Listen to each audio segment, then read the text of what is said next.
Hello coders, मेरा नाम है मोहित। स्वागत करता हूँ आपका हमारे पाइथन प्रोग्रामिंग ट्यूटोरियल में। यह हमारे ट्यूटोरियल की 68th वीडियो होने वाली है और आज की वीडियो में हम स्टार्ट करने वाले हैं नमपाई को। ये भी पाइथन का काफी ज्यादा एक इम्पोर्टेंट मॉड्यूल होता है जिसका यूज करके आप डेटा को एक्सेस कर सकते हो, डेटा को प्रोसेस कर सकते हो, एरेस के साथ काम कर सकते हो, डायमेंशंस के साथ काम करते हो। मैं बात करूं पाइथन का यूज करके, जब आप data science, machine learning, AI की फील्ड में जाओगे तब नमपाई एक ऐसा मॉड्यूल होगा जिसको आपको पता होना सबसे ज्यादा जरूरी है। तो सबसे पहले देखते हैं numpy होता ही क्या है। numpy is a powerful library in Python that supports for large multi-dimensional array and matrices। जैसा मैंने कहा, numpy एक बहुत ही पावरफुल मॉड्यूल और एक लाइब्रेरी है पाइथन की जिसका यूज करके आप लार्ज मल्टी डायमेंशनल एरे और मैट्रिसेस के साथ काम करते हो। जब आपके पास large number of data set present होता है, उसको अगर आपको हैंडल करना है तो यहाँ पर आपकी numpy की बहुत ज्यादा जरूरत होगी आपको। इसी के साथ में provide better way for handling data है। अगर आपको डेटा के साथ हैंडल करता है तो बहुत ही एफिशिएंट वे प्रोवाइड कराता है आपको। इसी के साथ में fast and easy to learn, बिल्कुल इजी टू लर्न है। एकदम अच्छी तरीके से फोल्डर क्रिएट करने के बाद एकदम जब तक आप नंपाई सीख नहीं जाओगे तब तक मैं इस पूरी ट्यूटोरियल में कोशिश करूंगा ए टू जेड चीज को कवर कर सकूं मैं। इसी के साथ में हम हमारे नमपाई का ट्यूटोरियल करेंगे जुपिटर नोटबुक पे। जुपिटर नोटबुक काफी ज्यादा एक बढ़िया चीज है जिसका यूज करके आप पाइथन को कर सकते हो, आप दूसरी प्रोग्रामिंग लैंग्वेज कर सकते हो, लेकिन जब आप बात करते हो एआई एमएल और आर्ट मशीन लर्निंग के एल्गोरिथम्स पांडास के साथ जब हम काम करते हैं या फिर नमपाइस के साथ जब हम काम करते हैं, तब सबसे ज्यादा प्रेफर किया जाने वाला कोई सॉफ्टवेयर है तो वो है जुपिटर नोटबुक। जुपिटर नोटबुक बहुत बड़े लेवल पे भी आप यूज कर सकते हो। आप अगर किसी कंपनी लेवल पे काम करने जाओगे तो वहां पर आपको जुपिटर नोटबुक पे काम करने को होगा। वहां पर आपको जुपिटर नोटबुक पे काम करना होगा, इसलिए मैंने इस ट्यूटोरियल के लिए आपके जुपिटर नोटबुक को प्रेफर किया है, क्या ताकि मैं आपको बता सकूं जुपिटर नोटबुक पे आपको किस तरीके से काम करना है। इसी के साथ में थोड़ा जुपिटर नोटबुक के बारे में देख लेते हैं। Jupyter is a large web-based interactive development environment for notebook code and data। Web based environment होता है, यानी जैसे आप लाइव सर्वर पे काम करते हो वैसे ही जुपिटर नोटबुक पे आपका लाइव काम चलता है। आपको एक पोर्ट दिया जाता है, उस पोर्ट पे आपको काम करना पड़ेगा। Notebook can be share with other email, Dropbox, GitHub. यानी आपकी जो नोटबुक है उसका लिंक आप दूसरों के साथ शेयर कर सकते हो, आपकी गिटअप पे डाल सकते हो, ड्रॉप बॉक्स पे डाल सकते हो, मेल कर सकते हो। Your code can produce rich interactive output देगा, HTML, images, video, custom MIME types. और Jupyter support over 40 programming language including Python, R और जूलिया एंड स्काला। तो ये काफी ज्यादा सपोर्ट करता है 40 प्रोग्रामिंग लैंग्वेज को, जिसमें पाइथन सबसे ज्यादा मेन है। यानी अगर मैं जुपिटर की बात कर रहा हूँ तो समझ लेना आप 50 to 60% लोग जुपिटर को सिर्फ पाइथन के लिए यूज करते हैं। उसमें भी समझ लीजिए कि उस 60% में से भी वापस 60% या 50% लोग उसको मशीन लर्निंग या एआई के लिए यूज कर रही है, आप मान के ही चलिए। तो स्टार्ट करते हैं हमारे इस ट्यूटोरियल को, लेट्स गेट स्टार्टेड। हाँ तो गाइस, यहाँ पर आप देख सकते हैं इस ट्यूटोरियल को स्टार्ट करने से पहले मैं बताना चाहता हूँ आपको कि जो नमपाई मैं आपको बताने जा रहा हूँ, जो भी ट्यूटोरियल्स है उसकी जो ये पीडीएफ है, ये पीडीएफ मैंने क्रिएट करी है जिससे मैंने आपको पूरा नमपाई एकदम अच्छी तरीके से समझाया है। नमपाई का इंट्रोडक्शन, जुपिटर नोटबुक का इंट्रोडक्शन, किस तरीके से आपको मॉड्यूल इंस्टॉल करने हैं, पिप क्या होता है और किस तरीके से नमपाई इंस्टॉल करना है, जुपिटर को किस तरीके से इंस्टॉल करना है, नमपाई की लाइब्रेरी को किस तरीके से आपकी पाइथन फाइल में इंपोर्ट करना है, किस तरीके से वर्क करना है, और जितनी भी एकदम कंप्लीट पैकेज के साथ ये पीडीएफ होने वाली है। इस पीडीएफ को आप डाउनलोड कर सकते हैं, वीडियो के डिस्क्रिप्शन में हमको लिंक मिल जाएगी, वहां से जाकर आप सिंपली ये पीडीएफ को डाउनलोड कर सकते हैं। इसकी प्रिंट आउट निकाल के आप संभाल के रखिए, बिल्कुल एक हैंड रिटन होने वाली है, बिल्कुल एकदम प्रॉपर आउटपुट के साथ सब चीजें अवेलेबल है। और इस ट्यूटोरियल पे भी मैं आपको सब चीजें बताऊंगा, तो इस पीडीएफ को गो थ्रू कर सकते हैं, आपको नोट्स लिखने की जरूरत भी नहीं पड़ेगी, आप डायरेक्ट प्रैक्टिकल कर सकते हैं चीजों का। तो ये मैंने आपके लिए एक पीडीएफ को तैयार करा है जिसको आप चेकआउट कर सकते हैं। मेमोरी मैनेजमेंट सब चीजों के बारे में बात करिए, आप देखिए यहाँ पर। तो अभी स्टार्ट करते हैं हमारे numpy के ट्यूटोरियल को। और numpy के numpy मैंने बताया, numpy is a powerful library provide support for large multi-dimensional array and matrix। जब भी आपको मल्टी डायमेंशनल एरेज मैट्रिक्स के साथ काम करना पड़ता है, तब आपका numpy एक बहुत ही ज्यादा पावरफुल लाइब्रेरी क्रिएट करनी बहुत ही ज्यादा पावरफुल लाइब्रेरी है और better way of handling data, fast and easy. और numpy जो है वो आपका मेमोरी मैनेजमेंट की तरह भी काम करता है, मेमोरी भी काफी ज्यादा इंप्रूव हो जाती है आपका मेमोरी मैनेजमेंट। और इस ट्यूटोरियल में जुपिटर नोटबुक की बात करेंगे। मैं क्या करूंगा, मैं यहाँ पर अमन ने जो पाइथन ट्यूटोरियल नाम से फोल्डर क्रिएट करा है, उसके अंदर मैंने एक numpy नाम से फोल्डर को क्रिएट करा है। अब सबसे पहले क्या करना है, आपको सिंपली एक फोल्डर क्रिएट करना है आपका। उस फोल्डर के अंदर आपको आपका कमांड प्रॉम्प्ट ऊपर करना है। कमांड प्रॉम्प्ट ऊपर करने के लिए आप सिंपली आपके जो फोल्डर है उसके अंदर shift plus right click press करके आप कमांड प्रॉम्प्ट को ओपन कर सकते हो। आप देखिए ओपन इन टर्मिनल, या फिर आपकी जो ये एड्रेस बार है इसमें डायरेक्टली अगर आप सीएमडी लिख दोगे तो यहाँ पर आपका कमांड प्रॉम्प्ट हो जाएगा। जिस करंट वर्किंग डायरेक्टरी में आप काम कर रहे हैं उस करंट वर्किंग डायरेक्टरी में आपका कमांड प्रॉम्प्ट ओपन हो जाएगा। सिंपली आपके सिस्टम में पाइथन इंस्टॉल होना बहुत ज्यादा जरूरी है। पाइथन इंस्टॉल करने के लिए आप यहाँ पर लिख सकते हैं पाइथन डाउनलोड। और मैंने आपको बताया, हमने लास्ट प्रीवियस वीडियोस में बात करी पाइथन को किस तरह से डाउनलोड करना है। आप सिंपली पाइथन डाउनलोड लिख के जो भी लेटेस्ट वर्जन है पाइथन का उसको डाउनलोड कर सकते हैं। यहाँ से आप डाउनलोड बटन पे क्लिक करके पाइथन की फाइल को डाउनलोड कर सकते हैं। मेरा अभी पहले से पाइथन डाउनलोड है तो मैं अभी डाउनलोड नहीं करूंगा। और आपको ध्यान रखना है, जब भी आप पाइथन डाउनलोड करें तो वहां पे आपका ऐड टू पाथ का ऑप्शन आएगा, उसमें आप ऐड टू पाथ के ऊपर चेक कर दीजिए। और वीडियो में डिस्क्रिप्शन में मैं लिंक दे दूंगा, फिर आई बटन पे क्लिक करके आप किस तरीके से पाइथन इंस्टॉल कर सकते हैं, ऐड टू पाथ किस तरीके से करना है वो मैंने उस वीडियो में बताया, तो वो वीडियो भी आप चेकआउट कर सकते हैं, कोई दिक्कत नहीं है। अभी के लिए हम चलते हैं वापस numpy के अंदर। तो अभी मैं देखूंगा पाइथन आइफन आइफन वर्जन, तो यहाँ पर हमारा पाइथन का वर्जन आ जाएगा, पाइथन 3.12 का ट्यूटोरियल में है।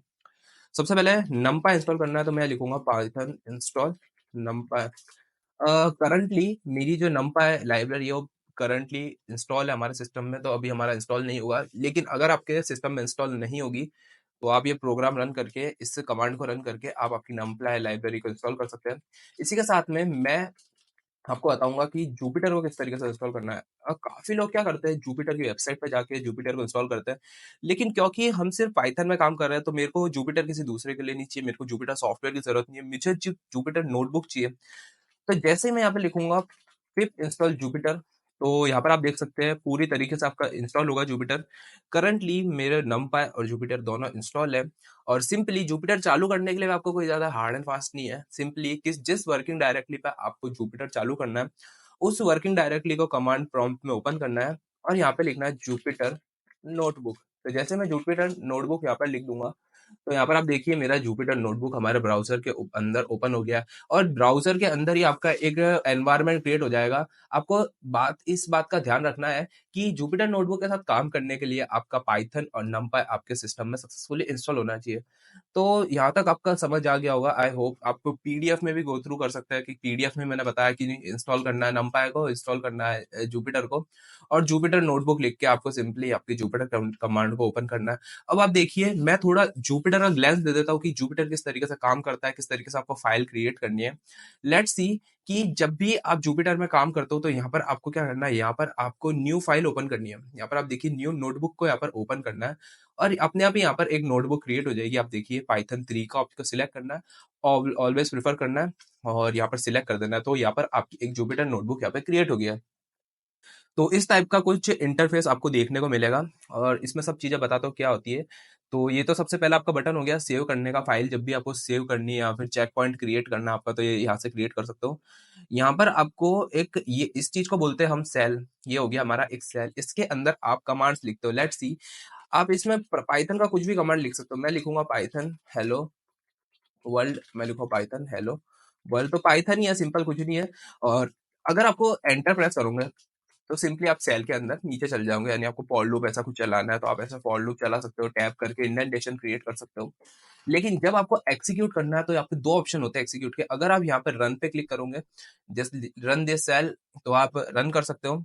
और आप सिंपली आप बार बार आप माउस नहीं चलाना चाहते, आप डायरेक्ट कीबोर्ड पे काम करते हो तो डायरेक्टली आपका जो भी स्टेटमेंट है प्रोग्राम का वो आप लिखिए और शिफ्ट प्लस जैसे एंटर प्रेस कर दोगे तो यहाँ पर आपको डायरेक्टली उसी लाइन के नीचे आउटपुट मिल जाएगा। तो ये आपका पाइचाम वो जुपिटर इस तरीके से काम करता है। जैसे कि अगर मैं बात करूँ एक वेरिएबल क्रिएट करना है, मेरे को वेरिएबल क्रिएट करना है 12 नाम से, शिफ्ट प्लस एंटर क्रिएट करा, कोई दिक्कत नहीं, कुछ आउटपुट नहीं मिला, हमारा एक वेरिएबल यहाँ पर क्रिएट हो गया है 12 नाम से। अब आप इस बात को ध्यान दीजिए, अब मैं जिस जगह जाऊं उस सेल के अंदर, नेक्स्ट सेल के अंदर आपका ए यूज कर सकता हूं। जैसे मैं ए लिखूंगा तो यहाँ पर हमें यहाँ पर ए प्रिंट हो गया। मैं बार बार प्रिंट नहीं लिखूंगा तो भी चलेगा, जैसे कि मैं यहाँ पर डायरेक्टली हेलो वर्ल्ड भी लिख देता हूँ। तो आपको ध्यान रखना है कि जब भी आपको स्ट्रिंग या फिर कुछ प्रिंट कराना है तो आपको सिर्फ प्रिंट स्टेटमेंट लिखना है। अगर आपको कोई वेरिएबल प्रिंट कराना है तो बार बार आप ऐसे नहीं लिखोगे, प्रिंट ए ऐसे लिखो नहीं लिखोगे तो भी चलेगा, आप डायरेक्ट वेरिएबल का नाम लिख दोगे तो आपका वेरिएबल प्रिंट हो जाएगा। तो ये बात है आपकी। इससे क्या है, cut this cell box cut हो जाएगा, सेल बॉक्स न्यू सेल, जैसे न्यू सेल बॉक्स क्रिएट करना होता तो ऐसे क्लिक करता होगा तो जिस भी लाइन पे हम सेल बॉक्स है उस लाइन का सेल बॉक्स यहाँ पर हमारा आ जाएगा। और इस तरीके से आप सेल बॉक्स को कट कर सकते हो। आप देखिए मैं सेल बॉक्स को कट कर दूंगा तो सारे सेल बॉक्स यहाँ पर हमारे रिमूव हो गए। इस तरीके से ये कॉपी वाला ऑप्शन है, ये पेस्ट वाला ऑप्शन है, कोई दिक्कत नहीं है। तो समझ गए होंगे आप। ये है आपका रन वाला बॉक्स, कोई आपको प्रोग्राम रन करना है तो और कुछ स्टॉप करना है, कोई करंट वर्किंग प्रोसेस आपको स्टॉप करनी है तो आप इस वाले कमांड को यूज कर सकते हो। और ये वाले कमांड बताने से पहले मैं आपको थोड़ा सेल के बारे में बताता हूँ, क्या है सेल। लेट्स सी कि आप सेल से, मैंने बताया कि सेल में आप कुछ वेरिएबल लिख सकते हो। तो आप देखिए मैं a इज इक्वल्स टू 12 लिखूंगा, जैसे ही लिखूंगा तो मैं क्या करूंगा, मैं एक नए टर्मिनल को ओपन कर, या फिर मैं क्या करूंगा, मैं इस पूरे को रीलोड कर दूंगा। मैं, आप देखिए पूरे कर्नल को रीस्टार्ट कर दिया, पूरा कर्नल को रीस्टार्ट कर दिया, इसको कट करूंगा। अब आप देखिए इससे क्या होता है, आप पूरा कर्नल को रीस्टार्ट कर सकते हो, यानी जो भी आपने काम किया है वो सारा काम आपका डिलीट हो जाएगा। आपका कर्नल बिल्कुल एकदम स्टार्टिंग से ऐसा लगेगा कि आप स्टार्टिंग से काम कर रहे हो, सब चीजें रिमूव हो जाएगी आपकी, यानी कंट्रोल प्लस ए करके डिलीट कर दिया आपने सब कुछ। ये काम होता है रीस्टार्ट करना कर्नल मतलब। अभी आप देखिए मैं क्या करूंगा, ए इज इक्वल टू 12 लिखा।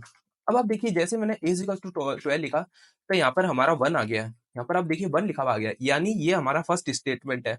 अब जब भी हम इस कर्नल को रन करेंगे तो पहले ये वाला स्टेटमेंट रन होगा।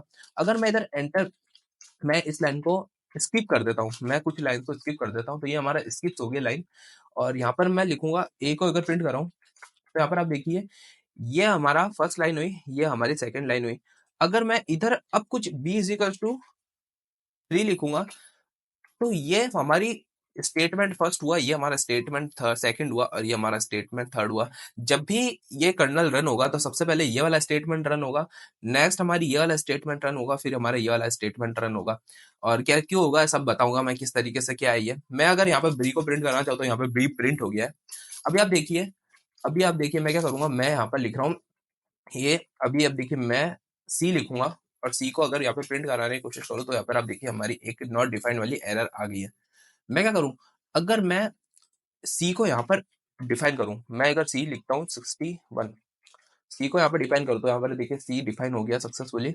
लेकिन जब मैं इस पूरे कर्नल को रन करता हूँ, मैं क्या करूंगा, मैं इस पूरे को पूरे रीस्टार्ट करूंगा और रन कर दूंगा सारे सेल को।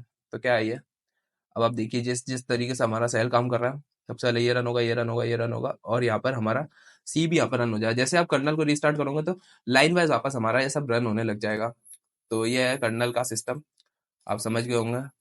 तो इसको अभी सबको मैं डिलीट कर दूंगा, फिर इस पूरा कर्नल को रीस्टार्ट कर दूंगा तो सारे हमारे, देखिए इस कर्नल को रीस्टार्ट कर दूंगा मैं। तो ये क्या है, इस सबको मेरे को पहले सेल को डिलीट करना पड़ेगा, सारे सेल डिलीट करके कर्नल को रीस्टार्ट कर दूंगा। तो यहाँ पर अब हमारा कर्नल रीस्टार्ट हो गया।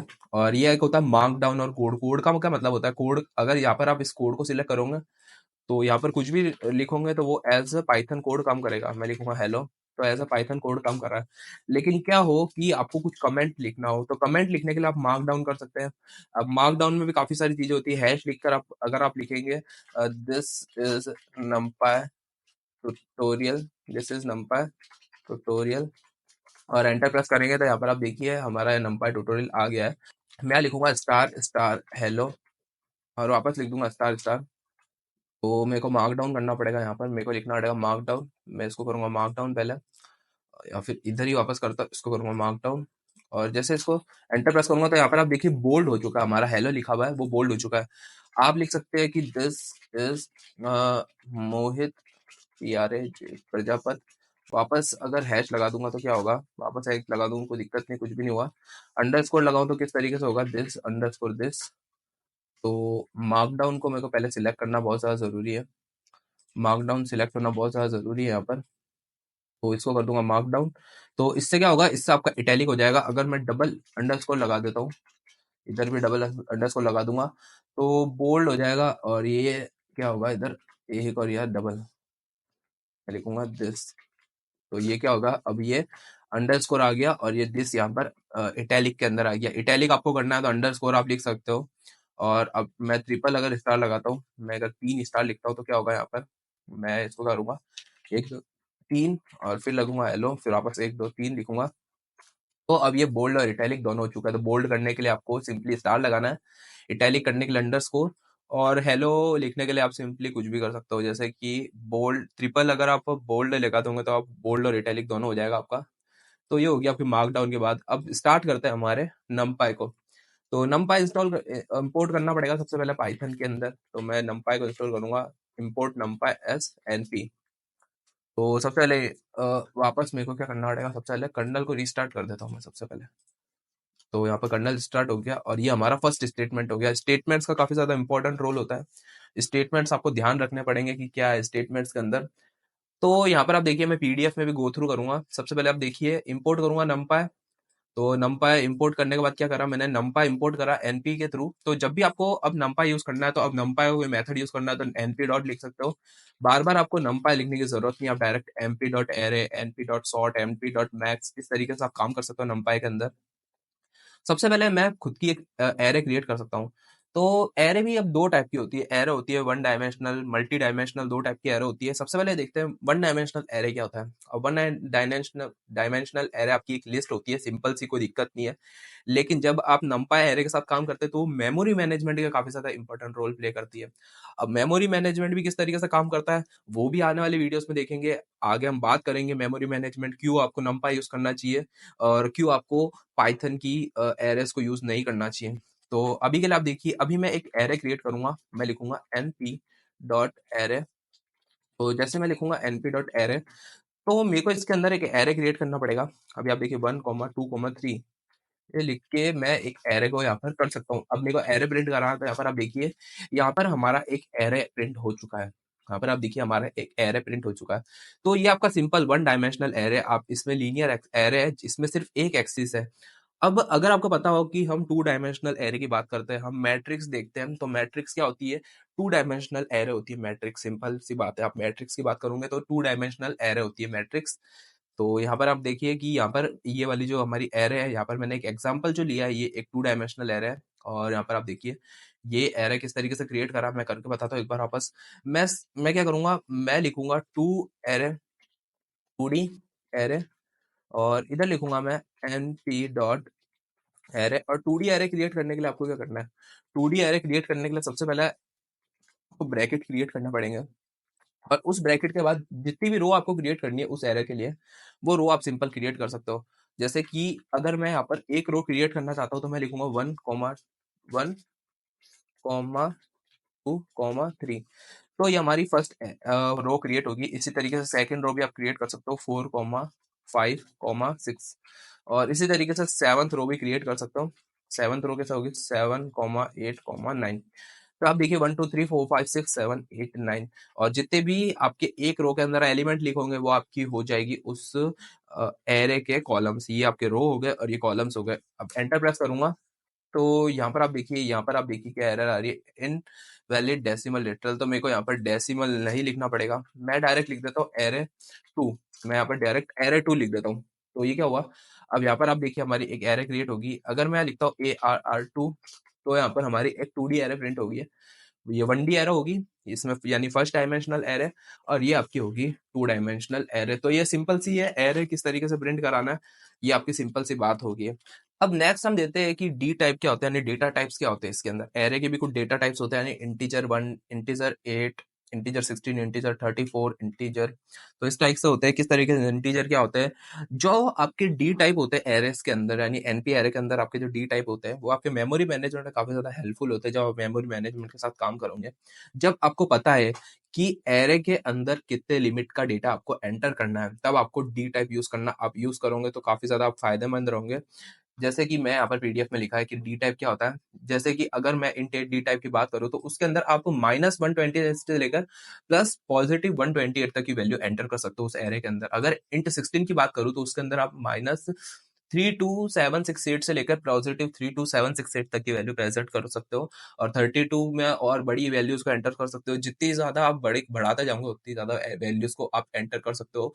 और ये वैल्यूज क्या आती है, 2 to the power 8, 2 to the power 16, 2 to the power 32। तो इस तरीके से वैल्यूज आपकी आगे बढ़ती जाती है। तो जब आपको ध्यान रखना है छोटी वैल्यूज के साथ जब काम करो तो आप डी टाइप 8 लिख सकते हो। थोड़ी बड़ी वैल्यू के साथ काम करना है तो आप डी टाइप 16 लिख सकते हो, फिर 32 लिख सकते हो, 864 लिख सकते हो। अब डी टाइप किस तरीके से लिखेंगे, मैं एक नया एरे क्रिएट करूंगा ए नाम से। मैं लिखूंगा np.array, np.array, और इसके अंदर लेट्स सी कि मैं एक एरे क्रिएट करूंगा। मैं एरे किस नाम से क्रिएट करूंगा, मैं लिखूंगा 1, 2, 5, और इसके बाद सेकंड हमारी रो लिखूंगा 6, 3, 5। और इसकी मेरे को कॉलम्स को, रोज के लिए मेरे को डबल ब्रैकेट्स लगाने पड़ेंगे। आपको ध्यान रखिए कि सबसे पहला ब्रैकेट तो ये लगाना है, और उसके अंदर जितनी रो आपको क्रिएट करनी है वो उसको एक अलग लिस्ट के अंदर आपको क्रिएट करना है। और यहाँ पे लिखूंगा मैं d type is equals to int 8। अब आप देखिए मैं d type is equals to int 8 लिख के एंटर प्रेस करूंगा तो यहाँ पे मेरे को np.int8 लिखना पड़ेगा। np.int8, तो यहाँ पर हमारा np आ चुका है। अब मैं यहाँ a.d टाइप भी चेक कर सकता हूँ।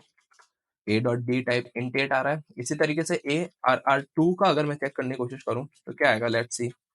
मैं लिखूंगा d टाइप, तो इसका d टाइप 32 आ रहा है। इसी तरीके से अगर मैं बात करूँ arr.d टाइप, डी टाइप, तो इसका डी टाइप आ रहा है इंटीजर 32। तो ध्यान रखिए जब भी आप डी टाइप मेंशन नहीं करते हो तो बाय डिफॉल्ट वो 32 ले लेता है। अगर आप कोई छोटी वैल्यूज के साथ काम कर रहे हैं तो भी वो 32 ही लेगा। लेकिन जब आप डी टाइप आपके खुद के हिसाब से भी सेट कर सकते हो, यहाँ पे लिखिए np.integer8, तो आपका डी टाइप अब 8 हो जाएगा। कस्टम डी टाइप भी मैनेज कर सकते हो, और बाय डिफॉल्ट तो 32 तो रहता ही है आपका। यहाँ पर आप देखिए 32 तो रहता ही है। और बाय डिफॉल्ट आप कुछ भी ले सकते हो, इंट 8, इंट 16, इंट 32, 64 भी ले सकता हूँ मैं। हमारी कोई दिक्कत नहीं है, कुछ एरर भी नहीं आएगी हमारी। तो ये हमारा हो गया डी टाइप तक का। अब आपको ध्यान रखना है कि जब भी आप एरे क्रिएट करोगे तो ये फर्स्ट रो होगी, ये सेकंड रो होगी, और ये थर्ड रो होगी। और ये फर्स्ट कॉलम 1 4 7, सेकंड कॉलम हो गया 2 4 8, और थर्ड कॉलम हो गया आपका 3 6 9। तो जब भी मैं रो की बात करूँ तो ये रो होगी आपकी, और ये कॉलम हो गया आपका 1 4 6 2 5 8 3 6 9। तो ये मैंने इसमें भी लिख रखा है रोज और कॉलम्स क्या है। अब ये आता है आपका ar.shape is used to get shape of an array. अब शेप क्या होता है एरे का, तो जैसे मैं बता रहा था arr2 डॉट, अगर मैं शेप को प्रिंट कराने की कोशिश करूं, मैं लिखूंगा arr.shape। तो यहाँ पर आप, इसने मेरे को 3 क्रॉस 3 दे दिया, यानी 3 रोज है और 3 कॉलम्स है। सिंपल है कि 3 रो प्रेजेंट है, first row second row third row, 3 column, first row second row third column. अगर आप मैथमेटिक्स के स्टूडेंट तो आपको बिल्कुल दिक्कत नहीं आएगी इन सब चीजों में। बहुत ज्यादा बेसिक्स जब आप बात करते हो, मैट्रिक्स के बेसिक्स है ये, कुछ दिक्कत नहीं है। 3 क्रॉस 3 की मैट्रिक्स है ये। First row second row third row, first column second column third column. तो ये 3 क्रॉस 3 की मैट्रिक्स है। AR शेप का यूज करके आप शेप देख सकते हो मैट्रिक्स के, कौन कितनी रो और कितनी कॉलम है। फर्स्ट रो होती है और सेकंड कॉलम। साइज की बात करूँ तो AR.size लिखकर आप सिंपली मैट्रिक्स की साइज को प्रिंट कर सकते हो, एरेस की साइज को प्रिंट कर सकते हो। जैसे कि हमारी जो AR2 वाली एरे है उसके अंदर हमारे 9 एलिमेंट्स है, और ARR वाली मैट्रिक्स है उसके अंदर 3 एलिमेंट्स है, उसको भी चेक कर लेते हैं। लिखूंगा ARR डॉट, मैं लिखूंगा ARR.size, तो यहाँ पर हमारा 3 सक्सेसफुल रिटर्न हो जाएगा। तो ये सब चीजें हमारी कॉलम और इन सब चीजों के बारे में। तो आप देखिए साइज का यूज करके ये हमारा 6 साइज की मैट्रिक्स है, ये भी हमारी 6 साइज की मैट्रिक्स है, लेकिन दोनों का शेप बिल्कुल अलग है। ये 3 क्रॉस 3 की, ये है 2 रोज और 3 कॉलम्स, और ये है 3 रोज और 2 कॉलम्स। साइज दोनों की सेम है लेकिन दोनों का शेप डिफरेंट है। तो ये आपका हो गया। नेक्स्ट है to get an element you get. तो अब एलिमेंट्स को किस तरीके से प्रिंट करना है, लेट्स सी। अभी थोड़ा ऊपर चला गया, मैं इस एरे को नीचे की तरफ प्रिंट करूंगा। लेट्स सी कि मुझे इस एरे के सेकंड रो और सेकंड कॉलम का कोई एलिमेंट चाहिए। तो कोई दिक्कत नहीं है। सिंपल है, आपको सेकंड रो और सेकंड कॉलम यहाँ पर आप मेंशन कर दोगे। तो यहाँ पर आप देखिए सेकंड रो और सेकंड कॉलम यहाँ पर 9 आ गया है, क्योंकि इंडेक्सिंग स्टार्ट होती है 0 1 2 0 1 2। अगर मेरे को 5 चाहिए तो मैं यहाँ लिखूंगा ARR2, मैं लिखूंगा ARR2 1 और 1। तो यहाँ पर अब देखिए हमारा यहाँ पर 5 रिटर्न हो जाएगा। तो ये बात होगी आपके एरेस के, यानी 3D एरे के, यानी आपकी 2D जो आप एरे की बात करो उसके एलिमेंट को गेट करने की। अब आप एलिमेंट्स को अपडेट भी कर सकते हो। लेट्स से कि मैं वापस कॉल करूंगा ARR2 सेकंड इंडेक्स और सेकंड इंडेक्स, यानी इस वाले एलिमेंट को, 9 वाले एलिमेंट को 0 1 2, यानी सेकंड कॉलम के सेकंड इंडेक्स वाले कैरेक्टर को जो है 9। अब इसकी वैल्यू को मैं चेंज कर देता हूँ, मैं इसको कर देता हूँ 99। तो अब ARR2 को मैं प्रिंट कराऊंगा तो आप देखिए यहाँ पर 9 हमारा हो चुका 99। तो इस तरीके से आप किसी भी एरे की वैल्यू को चेंज कर सकते हो, अपडेट कर सकते हो, कोई दिक्कत नहीं है। ये चीज भी हमारी हो चुकी है कवर अप।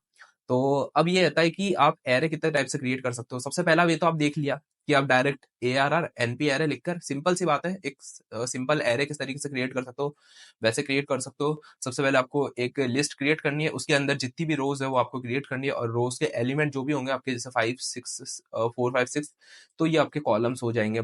तो ये सबसे पहला भी हो गया आपका किसी भी एरे को क्रिएट करने का। नेक्स्ट होता है कि आप जीरोस का यूज करके एरेस को क्रिएट कर सकते हो। चलते हैं यहाँ पर हमारे पीडीएफ में, और जीरोस क्या होता है, जीरोस एंड वंस एरे। तो जीरो एरे में क्या होगा, जीरो एरे में किसी भी शेप की आप जीरोस एलिमेंट की एरे क्रिएट कर सकते हो।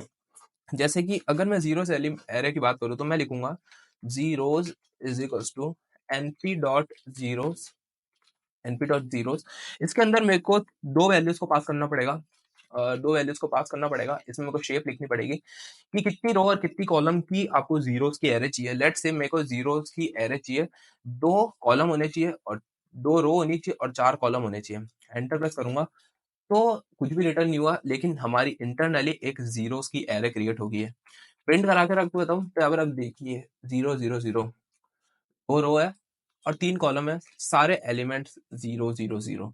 तो ये आप क्रिएट कर सकते हैं कि एम्प्टी एरे जीरोस एलिमेंट की। इसी तरीके से वंस की भी ऐसे ही क्रिएट कर सकते हैं, सेम चीज है, np.ones, और इसके अंदर भी सिंपल आपको 2 3 लिख देता हूँ, कोई दिक्कत नहीं है।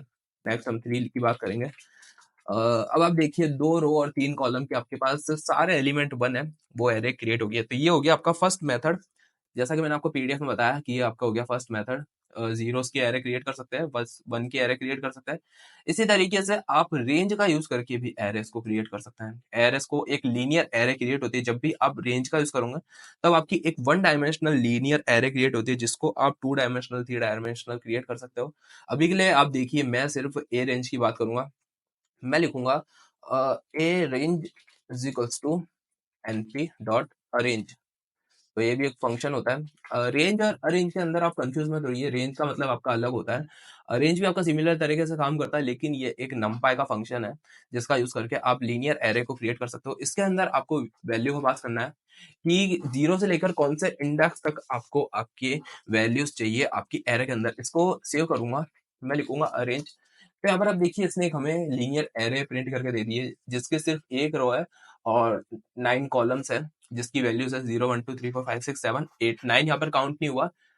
जिस तरीके से आप रेंज के अंदर, फॉर लूप के अंदर आप रेंज यूज करते थे, तो लास्ट वाला इंडेक्स जो होता था वो आपकी रेंज का लास्ट इंडेक्स आपका कभी काउंट नहीं होता था। नमपाई के अंदर भी रेंज जब आप दोगे तो लास्ट वाला इंडेक्स आपका काउंट नहीं होगा, इंडेक्स हमेशा 0 से स्टार्ट होती है, 0 1 2 3 4 5 6 7 8। तो ये आपका अरेंज हो गया। अरेंज आपको अभी ध्यान रखना है कि अरेंज किस तरीके से काम करता है। अरेंज हमेशा आपको आउटपुट के अंदर एक लीनियर एरे देता है, यानी एक सिर्फ 1 डायमेंशनल एरे देता है। नेक्स्ट हम देखेंगे कि किस तरीके से आप अरेंज का यूज करके एक लीनियर एरे को गेट कर सकते हो और बाद में उस लीनियर एरे को 2D एरे में कन्वर्ट कर सकते हो, तो वो भी देखेंगे। चलते हैं हमारा थर्ड मेथड की तरफ। थर्ड मेथड होता है आपकी एल स्पेस, यानी लीनियर स्पेस। इसके अंदर होता है कि आपको स्टार्टिंग पॉइंट देना पड़ेगा, एंड पॉइंट देना पड़ेगा, और आपको एलिमेंट देना पड़ेगा, यानी स्टार्ट और एंड पॉइंट के बीच में कितने एलिमेंट होने चाहिए। अभी आप देखिए मैं लिखूंगा AR डॉट लीनियर और लिखूंगा NP डॉट लीनियर स्पेस। इसके अंदर आपको 3 चीजें देनी पड़ेगी। सबसे पहले स्टार्ट, 1 से लेकर स्टार्ट करो 10 तक जाओ, और बीच में आपके सिर्फ 5 एलिमेंट होने चाहिए।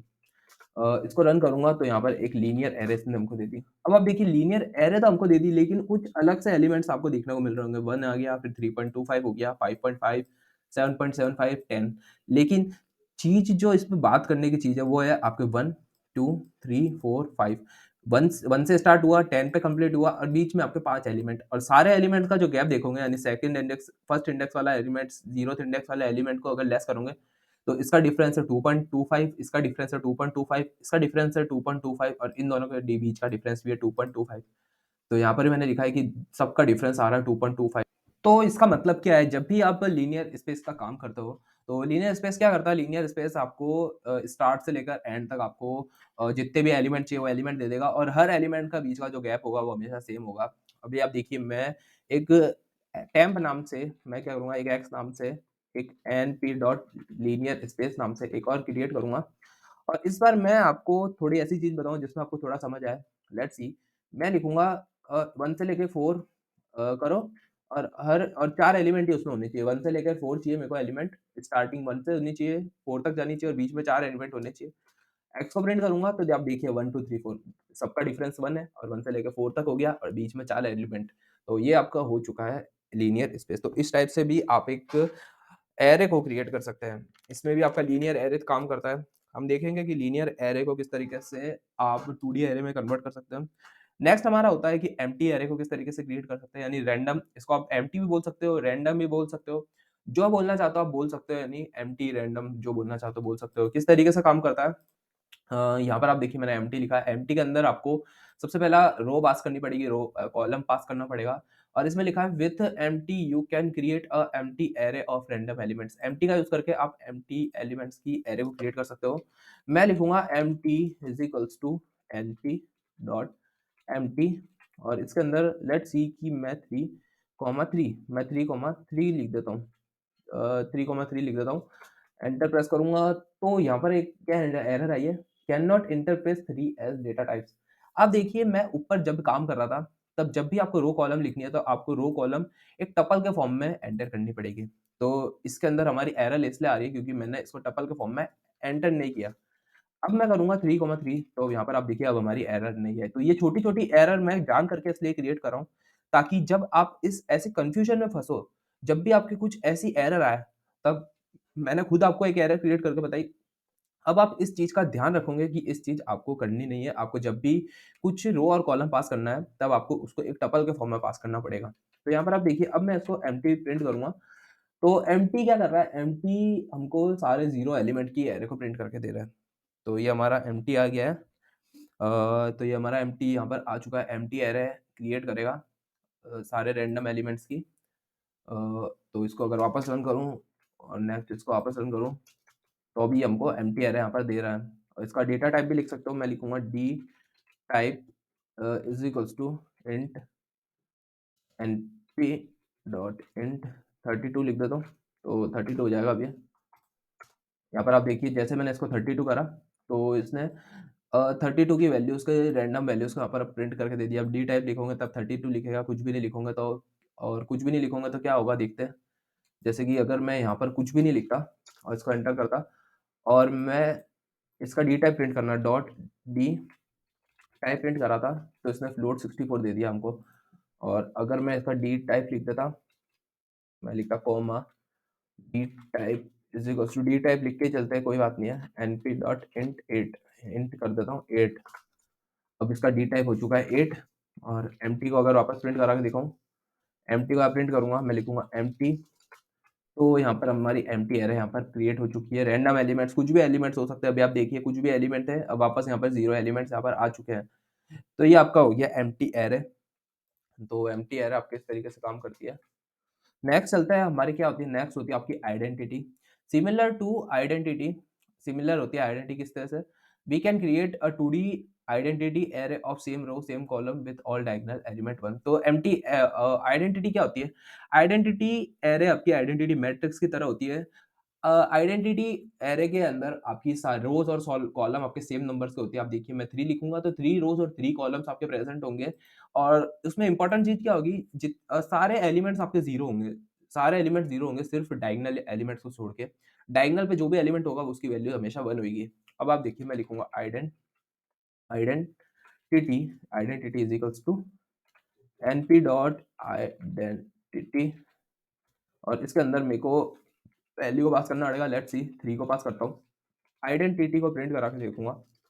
तो वो आइडेंटिटी एक बहुत ही इंपॉर्टेंट मैट्रिक्स है और अगर आप बात करोगे दूसरी चीज़ों की यानी अगर आप मैथमेटिक्स के स्टूडेंट हो तो आपको पता होगा काफ़ी ज़्यादा एक इंपॉर्टेंट चीज़ होती है आइडेंटिटी मैट्रिक्स। जब आप एडवांस मैट्रिक्स लेवल के क्वेश्चन को सॉल्व करते हो तो आइडेंटिटी मैट्रिक्स बहुत ज़्यादा इंपॉर्टेंट रोल प्ले करती है। साथ 3 की अगर मैंने लिखी है तो 3 रोज और 3 कॉलम्स प्रेजेंट होंगे और सारे डायगोनल एलिमेंट्स आप देखिए सारे डायगोनल एलिमेंट्स आपके यहाँ पर 1 है और बाकी सारे एलिमेंट्स 0। तो ये होगी आपकी आइडेंटिटी मैट्रिक्स। तो ये टोटल 5 तरीके से आप आपकी एरेस को क्रिएट कर सकते हो numpy का यूज़ करके। सबसे पहला सिंपल हो गया, उसके बाद हो गया आपकी ज़ीरोस की, वन्स की, उसके बाद अरेंज का यूज़ करके, लीनियर स्पेस का यूज़ करके, एम्प्टी यूज़ करके, आइडेंटिटी यूज़ करके। बाद में आप वैल्यूज़ को तो चेंज कर सकते हो, कोई दिक्कत नहीं आती। वैल्यूज़ अपने आप चेंज हो जाती है। नेक्स्ट हमारे पास आता है रीशेप। अब रीशेप क्या करता है? मैंने आपको बताया था रेंज के बारे में, अरेंज के बारे में। अरेंज क्या करेगा? एक लीनियर एरे आपको प्रिंट करके देगा। आप देखिए अगर मैं यहाँ पर अरेंज को वापस यहाँ पे प्रिंट करा देता हूँ, मैं लिखता हूँ अरेंज, तो अरेंज के अंदर आपके पास एक लीनियर एरे है, लीनियर एरे है। अगर मैं लिखता हूँ अरेंज डॉट साइज, एलिमेंट की साइज कितनी है 9, तब आपको क्या करना है? अब मैं इसकी शेप को चेंज करके बताता हूँ। मैं कैसे करूँगा? मैं लिखूँगा पहले मैट्रिक्स का नाम अरेंज डॉट शेप। शेप क्या करूँगा? मैं लिखूँगा शेप के अंदर मेरे को 2 पैरामीटर पास करने पड़ेंगे। शेप के अंदर मेरे को लिखना पड़ेगा अ, शेप के अंदर मेरे को लिखना पड़ेगा 3x3। अभी आप देखिए टपल इज़ नॉट कॉलेबल, मेरे को वापस वही मिस्टेक होगी यहाँ पर। इस तरीके से लिखूँगा, किस तरीके से क्या है? इसके अंदर चलता हूँ मैं देखिए यहाँ पर लिखा है arr dot np range, range का यूज़ करके और arr डॉट रीशेप। मैंने यहाँ पे लिखा है शेप लिख दिया है। मेरे को यहाँ लिखना पड़ेगा रीशेप और रीशेप मेरे को क्या करना है 3,3। अब आप देखिए जैसे मैं लिखूँगा रीशेप 3,3 तो इसने मेरे को यहाँ पर एक हमारी जो लीनियर एरे थी, अरेंज का यूज़ करके हमने क्रिएट करी थी, उसको एक 3D एरे में कन्वर्ट कर दिया और 3D एरे मतलब 3,3 और ये किस तरीके से मैंने 3 लिखा, ज़रूरी नहीं आप 3,3 लिख सकते हो, आप यहाँ पर लिख सकते हो अरेंज डॉट रीशेप और वापस इसको रीशेप कर सकते हो। बस इस बात का आपका ध्यान रखना है, जो रो और कॉलम आप सिलेक्ट कर रहे हो, उसका जो मल्टीप्लिकेशन है वो अरेंज की साइज़ के इक्वल होना चाहिए। अगर आप 4,8 लिख दोगे तो आपकी एरर आ जाएगी। अगर मैं 3,4 लिख दूँगा तो भी आपकी एरर आ जाएगी। अगर मैं 3,2 लिख दूँगा तो भी आपकी एरर आ जाएगी। 9 कब आएगा? 9 हमेशा 3, 3 क्रॉस 3 पे आपका 9 आएगा। तो जब भी आप 3 क्रॉस 3 लिखोगे तो आपका आपका 9 आ जाएगा। लेट्स सी कि मैं एक x नाम की एक एरे क्रिएट करता हूँ। मैं लिखूँगा x is equals to empty dot arange और इस बार मैं 12 यानी 12 कॉलम की एरे को प्रिंट करूँगा। आप देखिए 0 1 2 3 4 5 6 7 8 9 10 11 12 एलिमेंट्स आपके प्रेजेंट है। x डॉट साइज़ लिख के भी आप चेक कर सकते हो। अब मैं यहाँ पे लिखूँगा x डॉट रीशेप। अब इसकी साइज़ को है 12 तो आप 12 किस तरीके से क्रिएट कर सकते हो 1,12 कर सकते हो, तो आपकी हो जाएगी और x डॉट रीशेप करके यहाँ पे लिख सकते हो 12 कॉलम, 12 रो और सिर्फ 1 कॉलम, तो 12 रो 1 कॉलम होगी। x डॉट रीशेप कर सके यहाँ पर आप लिख सकते हो 4,3 तो भी आपका काम करेगा। तो चीज़ें किस तरीके से काम करेगी आप देखिए। ज़रूरी नहीं है आपकी कुछ भी क्रिएट कर सकते हो, बस आपका जो रो और कॉलम का मल्टीप्लिकेशन है वो उस यानी उस जो पैरेंट एरे है उसकी साइज़ के इक्वल होना चाहिए। 3 क्रॉस 3 है तो 9, यहाँ पर हमने 12 की क्रिएट करी तो 1 इंटू 12 हो सकता है, 12 इंटू 1 हो सकता है, 4 इंटू 3 हो सकता है, 3 इंटू 4 हो सकता है, 6 इंटू 2 हो सकता है, 2 इंटू 6 हो सकता है। तो काफ़ी कुछ हो सकता है, तो उसको भी आप जाके चेकआउट कर सकते हैं। मैंने इसके अंदर भी लिखा है 3 क्रॉस 3 2D इंटू 1D। और नेक्स्ट क्या आता है? नेक्स्ट हमारे पास यहाँ पर आता है एक्सिस ऑफ एरे। अब एक्सिस क्या होती है? Let us assume an array 2D array यानी हम एक अज्यूम करते हैं 2D एरे और ये हमारा 2D एरे है। अब जब एक्सिस की बात करूँगा तो हमारे पास 2 एक्सिस होती है। अगर मैं बात करूँ कम maths X and Y axis की, वाई एक्सिस की, मैं एक्स और वाई एक्सिस की बात करूँ तो ये आपका ग्राफ होता है। ग्राफ पे ये जो हॉरिजॉन्टल लाइन होती है जिसको बोलते हैं आप एक्स एक्सिस और वर्टिकल लाइन को बोलते हो आपको वाई एक्सिस। ये क्या होता है? जी इसको आप कह सकते हो हॉरिजॉन्टल एक्स एक्सिस और ये होती है वाई एक्सिस। सिंपल सी बात है, इसके अंदर भी हमारी एक्स एक्सिस वाई एक्सिस होती है। अगर मैं यूं क्रिएट करूं, यूं एक लाइन क्रिएट करूं, मैं क्या करूंगा, मैं अभी यूं एक लाइन क्रिएट करता हूं या फिर यूं एक लाइन क्रिएट करता हूं। तो यहाँ पर हमारी एक एक्सिस एज्यूम कीजिए।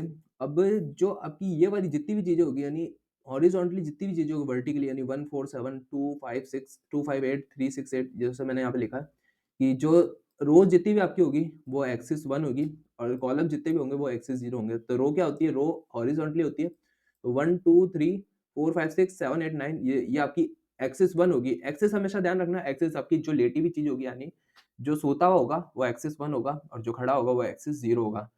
Vertically axis 0, horizontally axis 1। अब एक्सिस से रिलेटेड भी कुछ मेथड्स होते हैं हमारे पास, जैसे कि सम।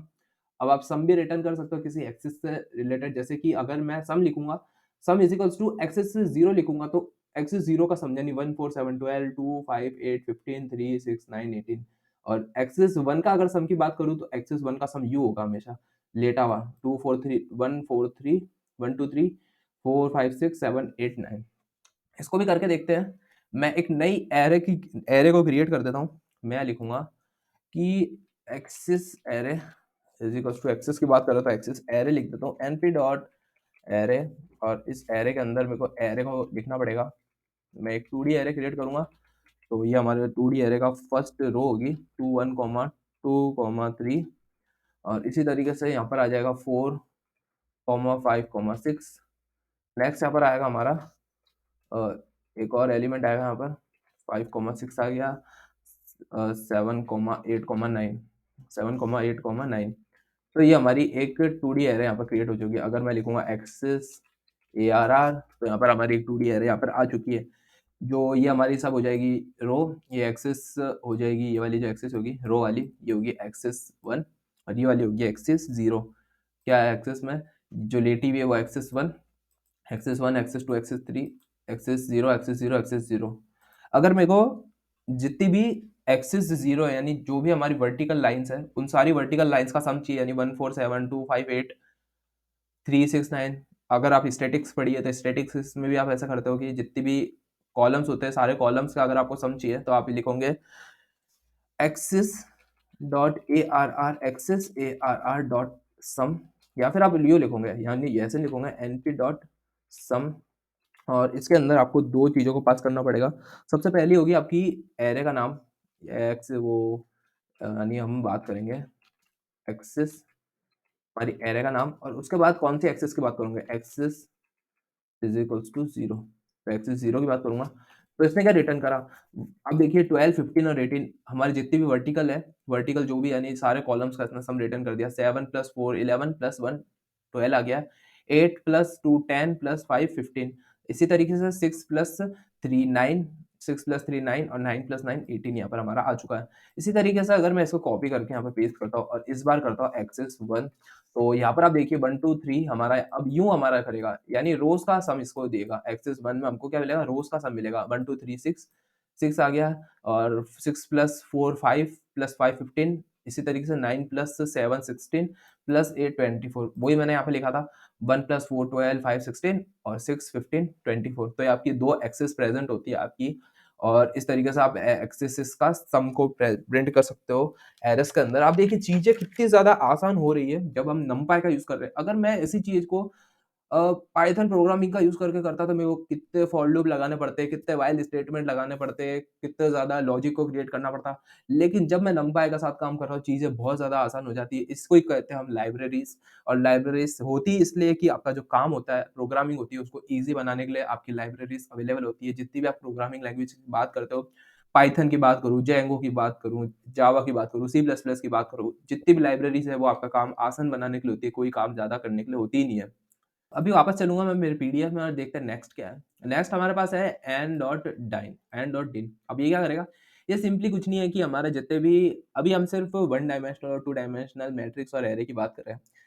जब आप मल्टी डायमेंशनल के बारे में बात करोगे, जब आप पांडास के साथ काम करोगे, जब मल्टी डायमेंशनल एरेज़ आपकी क्रिएट होएगी, तब यहाँ पर आपके काम आता है, तो उस टाइम आपके काम आएगा यहाँ पर आपका नम एंड डिन, यानी कितने डायमेंशनल का एरे है वो आपको प्रिंट कराना पड़ेगा।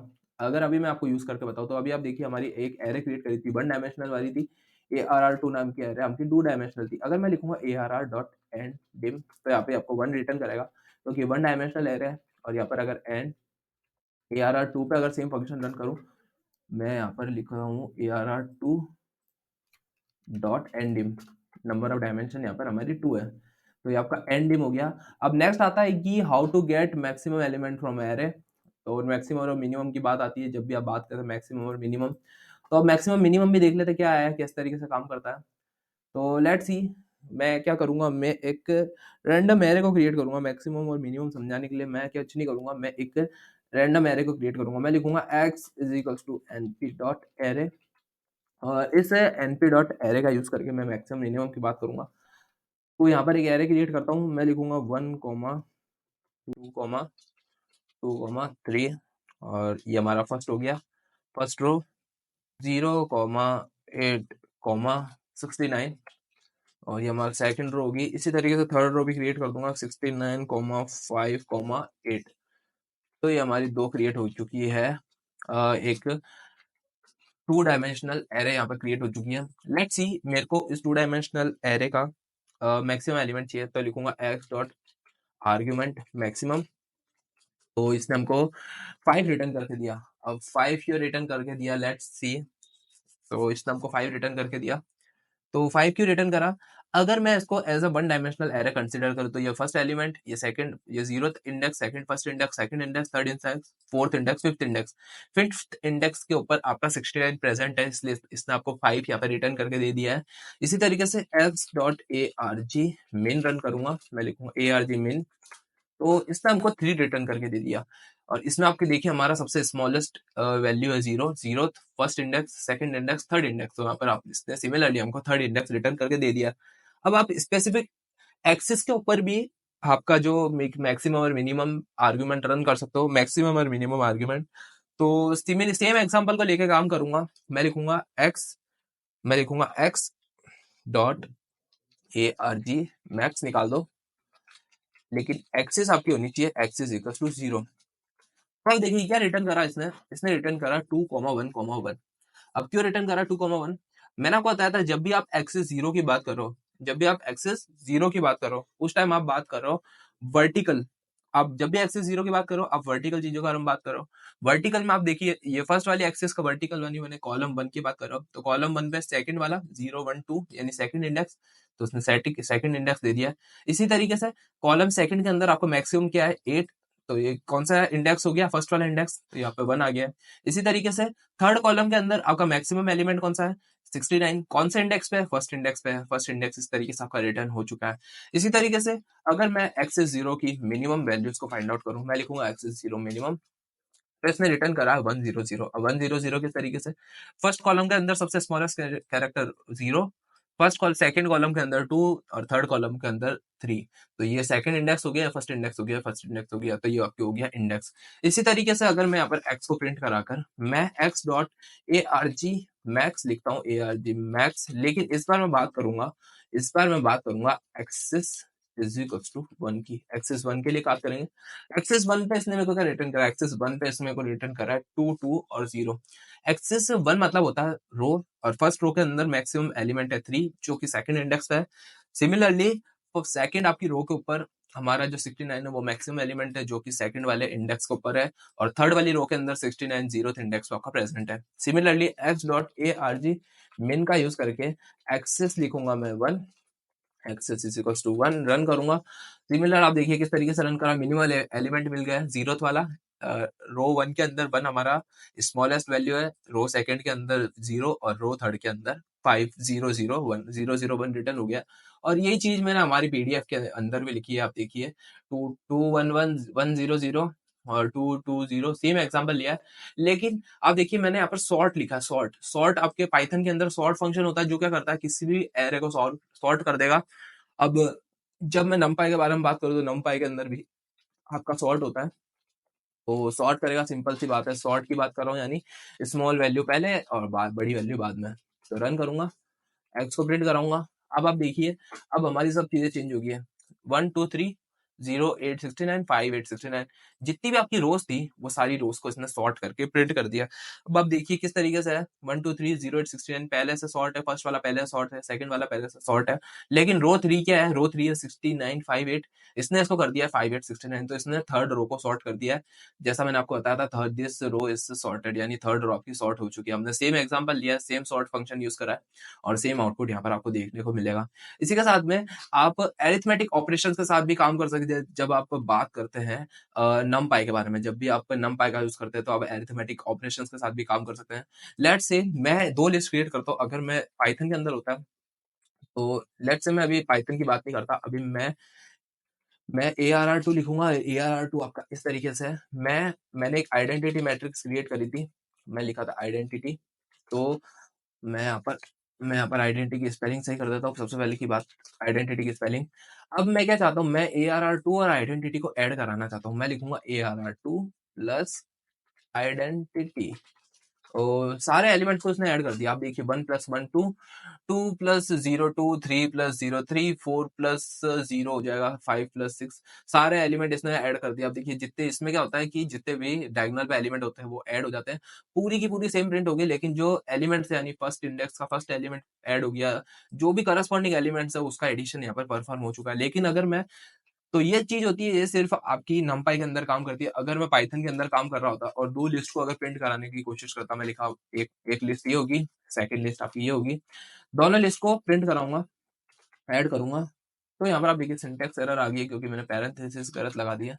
अब आप देखिए इसने एडिशन तो परफॉर्म नहीं किया, बल्कि दो लिस्ट को, दो एरेस को इसने कॉन्केटिनेट कर दिया, यानी दो एरे को जोड़ के आपको प्रिंट करके दे दिया। ये लो दो एरे जोड़ दी मैंने, लेकिन हमको एरेस के एलिमेंट को यहाँ पे प्रिंट कराना था, तो ये पाइथन के अंदर पॉसिबल नहीं है। जब आपको पाइथन के अंदर काम करना है तो आपको सिंपल है कि आपको क्या करना पड़ेगा, आपको यहाँ पर पाइथन के अंदर उसके अंदर काम करना पड़ेगा। क्या, आपको पाइथन के अंदर फॉर लूप लगाना पड़ेगा, स्टेटमेंट्स लगाने पड़ेंगे, लॉजिक को क्रिएट करना पड़ेगा। लेकिन क्योंकि आप बात कर रहे हो नमपाई की लाइब्रेरी है, चीजों को आसान कर देती है, तो डायरेक्टली आप काम कर सकते हो।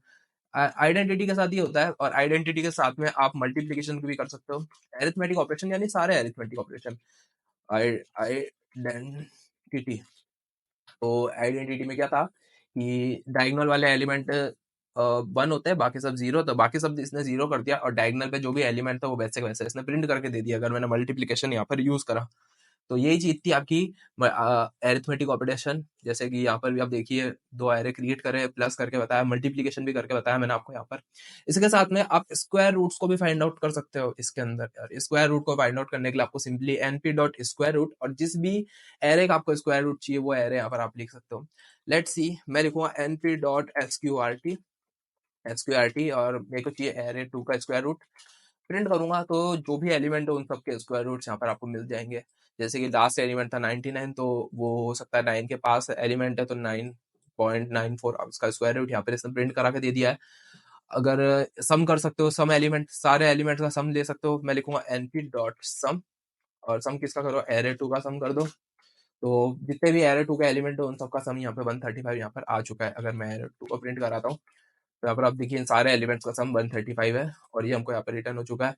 np.max लिखोगे तो मैक्सिमम इंडेक्स वाला एलिमेंट मिल जाएगा, np.min लिखोगे तो मिनिमम एरे का इंडेक्स मिल जाएगा।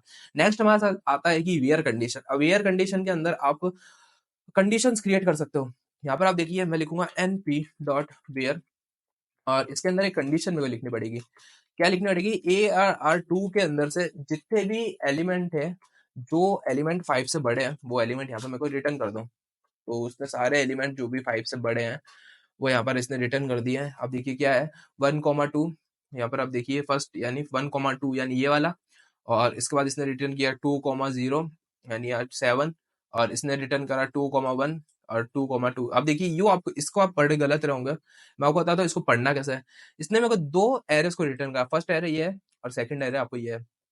तो आपको किस तरह से पढ़ना है, फर्स्ट एरे का फर्स्ट वाला इंडेक्स और सेकंड वाले 0th वाला इंडेक्स, यानी 1,2 फर्स्ट रो और सेकंड कॉलम, यानी first row 0th row first row, और सेकंड कॉलम 5, यानी 5 है तो 5 से बड़ा यानी 5 तो काउंट होगा।